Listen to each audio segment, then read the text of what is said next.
আসসালামু আলাইকুম। আজকে আমার কাছে একটা ল্যাপটপ আসলো। ল্যাপটপটা হচ্ছে এইচপি প্রোবুক। এটার মডেল হচ্ছে 440। HP ProBook 440। এটার প্রবলেম হচ্ছে কিবোর্ড সমস্যা, কিবোর্ড কাজ করে না। ল্যাপটপটা চালু আছে, ল্যাপটপটা অন আছে, ল্যাপটপের কিবোর্ড কাজ করে না। তো চলুন আমরা ল্যাপটপের কিবোর্ডটা চেঞ্জ করি। প্রথমে আমরা ল্যাপটপের ব্যাটারিটা খুলবো। ব্যাটারি খোলার পরে পিছনের যে কাভারটা আছে সেই কাভারটা খুলবো। খোলার পরে এখানে দুইটা স্ক্রু আছে, এই যে কিবোর্ডের ইন্ডিকেট করা আছে, এই দুইটা স্ক্রু আমরা খুলবো।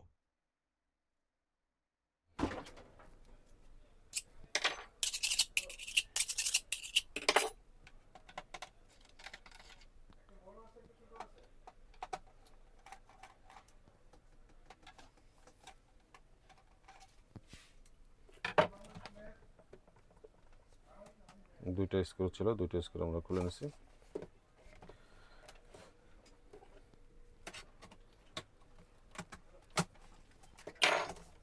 কিবোর্ডটা নট ওয়ার্কেবল ছিল, আর কিছু বাটনের কারণে একটু ঝামেলা করতেছিল, এই জন্য কানেকশনটা হয়তো আগে থেকে খোলা ছিল। আমরা নতুন কিবোর্ডের কানেকশনটা দিয়ে নিব।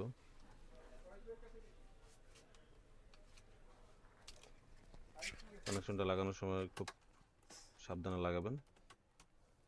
আর কিবোর্ডটা বসানোর পরে ভালো করে লকগুলো লাগছে কিনা একটু চেক করে নেবেন।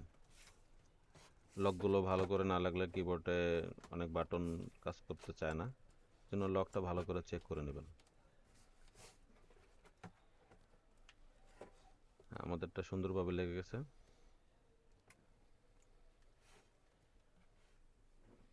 তো আমরা এখন স্ক্রুটা লাগিয়ে দিই। যে দুটো স্ক্রু আমরা খুলেছিলাম সেই দুইটা স্ক্রু লাগিয়ে দেব। লাগানোর পরে আমরা পুনরায় ব্যাটারি কানেকশন দিয়ে আমরা ল্যাপটপটা অন করে দেখব যে আমাদের সবগুলো বাটন ঠিক আছে কিনা।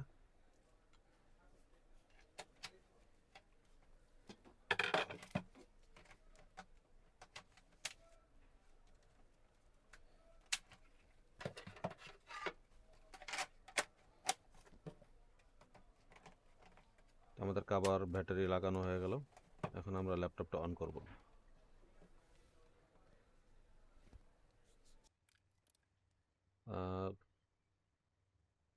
ল্যাপটপে ইউজারের পাসওয়ার্ড দেওয়া ছিল, এই জন্য আমরা চেক করতে পারিনি।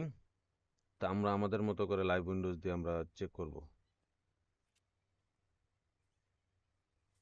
লাইভ উইন্ডোজের মাধ্যমে আমাদের কিবোর্ড চেক করার জন্য একটা অ্যাপস আছে, সফটওয়্যার আছে। তো আমরা ওইটা দিয়ে আমাদের কিবোর্ডটা চেক করব যে সবগুলো বাটন ঠিকমতো কাজ করতেছে কিনা।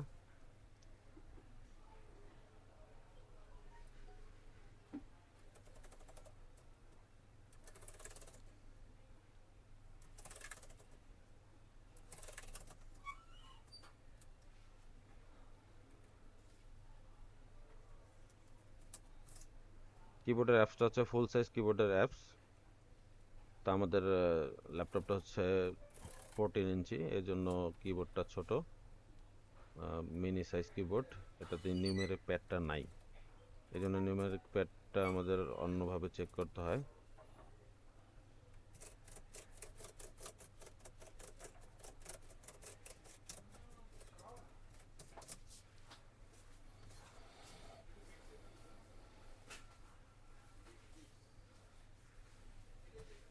তো দেখলেন খুব সহজেই আমি কিভাবে কিবোর্ডটা রিপ্লেস করে ফেললাম। তো আপনারা চাইলে নিজেরাই করতে পারবেন আমার ভিডিওটা দেখে। আর যারা ভিডিওটা দেখছেন সবাইকে ধন্যবাদ। আমার ইউটিউব চ্যানেলটা সবাই সাবস্ক্রাইব করে রাখবেন, আর যদি ফেসবুক থেকে দেখেন তাহলে অবশ্যই ফলো দিয়ে শেয়ার করে রাখবেন যেন অন্যরা দেখতে পারে। ধন্যবাদ।